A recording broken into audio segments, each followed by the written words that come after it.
Hell, I couldn't tell you where I've been. Three of us walking in.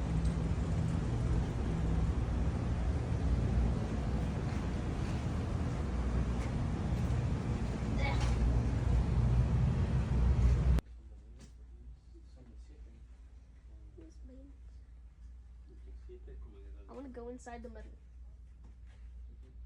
No, it's not. I'm around in it. It's not.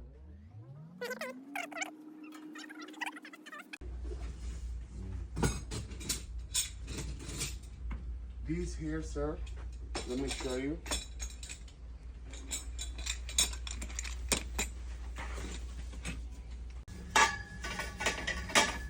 Four, 6. Why is there For snacks. 8. This is how we'll know how to, when we put it together. It was another hard working day for Sonny. He had to throw his gloves on and get after it, but that's what we do. We can't just sit around the house. So he was a good sport, did a really good job. I'm proud of him.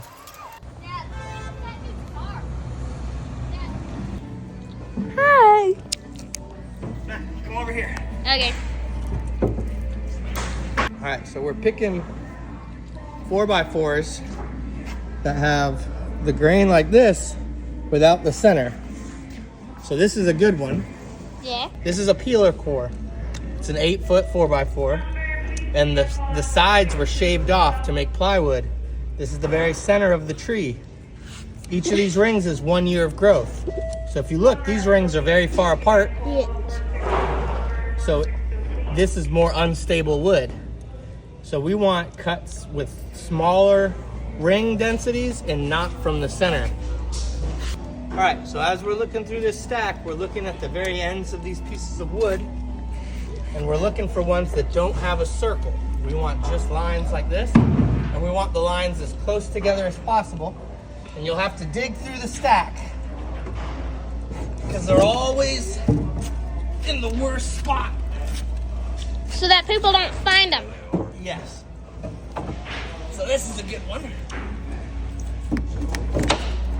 So let's look at our end grains. Bring the camera around. See those end grains? Yeah.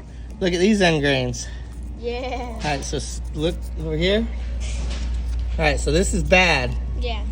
This is good. All right.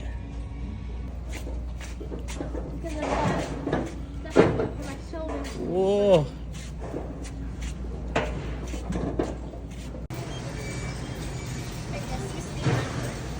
You want to pick one? Go, Yeah. get her to scan it.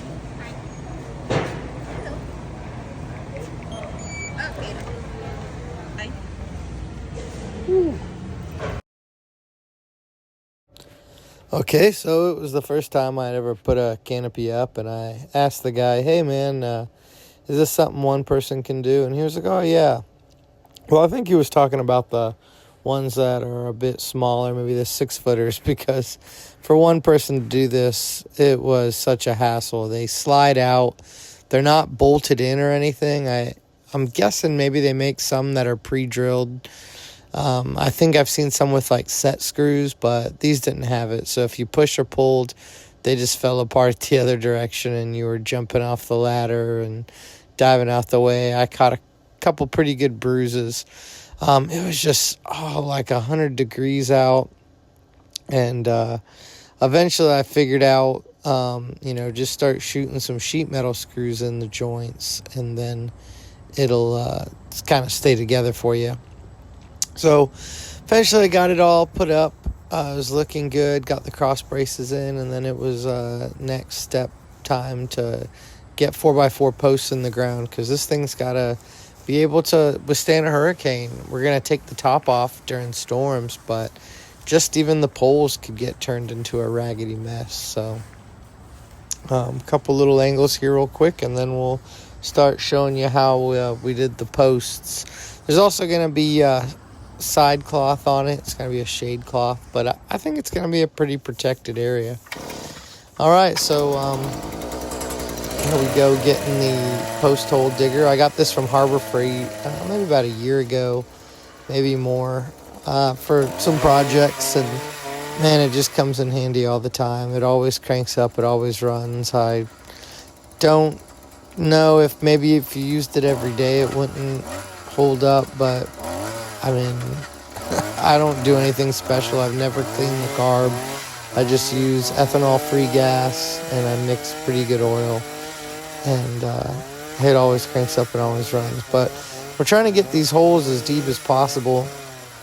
Later, I realized it was a little easier, actually, to get it if you took some of the cross braces off and put wood blocks underneath the poles to get them raised up. Getting them all even in the same height was actually harder than I had thought. But that's what I'm doing here. I'm just drilling this hole out, and I'm going to do kind of a combo of some wet mix, dry mix.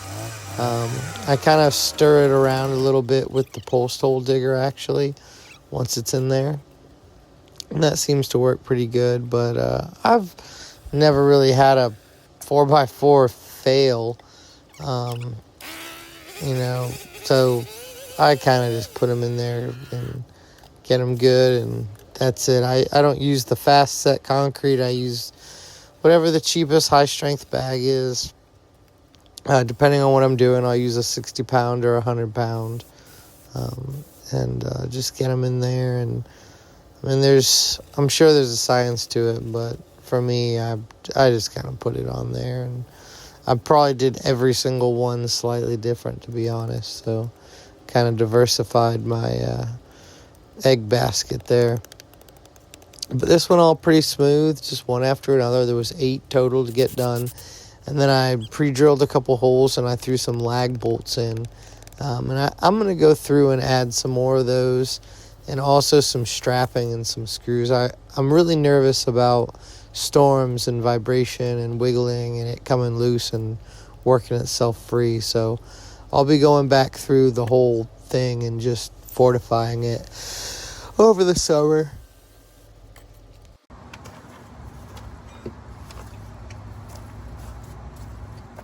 It's not the best, not the worst. I just want to make sure you got something on there to lubricate them. I did go through like 2 bits, but they were old drill bits from an old drill bit bucket, so I'm not too worried about it, but it does help with the drilling.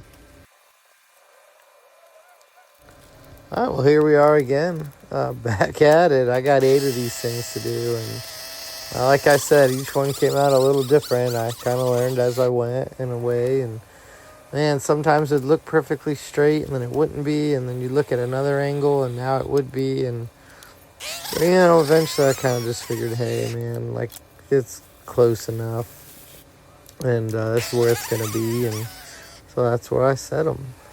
So it just gives you kind of an idea of what you're getting yourself into. Again, this is a free boat. I got a free boat, and it's going to be a bit of work before you get to actually play with it, but all this is well worth it. I mean, having this boat covered is going to be a game changer for the paint and varnish and longevity.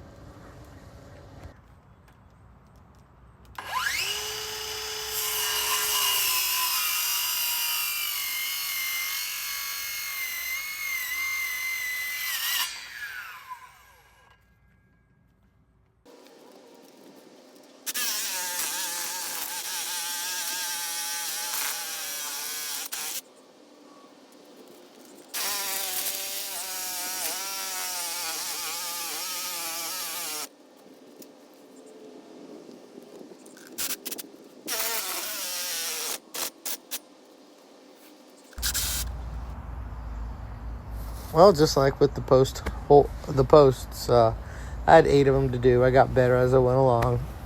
I had to cut them down short so I can get these crossbars in without the connectors pushing between the pole and the post. And those crossbars are down about 5 feet, and that's where our shade cloth's going to go and attach to. And, we got to clear these branches out. I don't want anything falling on, scratching on, rubbing on, in any way getting on my tarp here. So might as well clear them out while we got a chance. So with the little 18-volt Ryobi there. Jenna came by after work, and we got our tarp on, and man, we're excited. I can't wait for the shade cloth sides to come in. We went with shade cloth for the sides because we're really just trying to protect it from sunlight, and we're hoping the shade cloth will ventilate while we paint. So,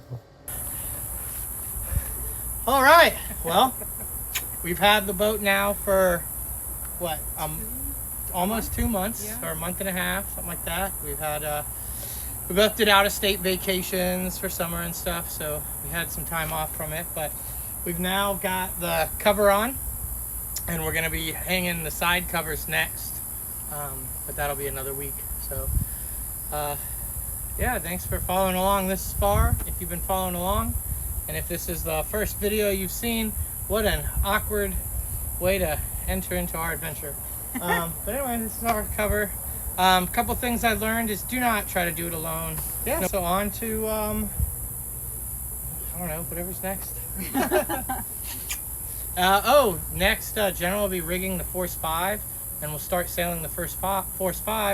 The Force 5 is the sailboat that I learned how to sail on at summer camp when I was 9. So she'll be learning how to sail those, and then we'll be continuing on the journey, so stay tuned. We're getting eaten alive by bugs. So Yes. we're calling it.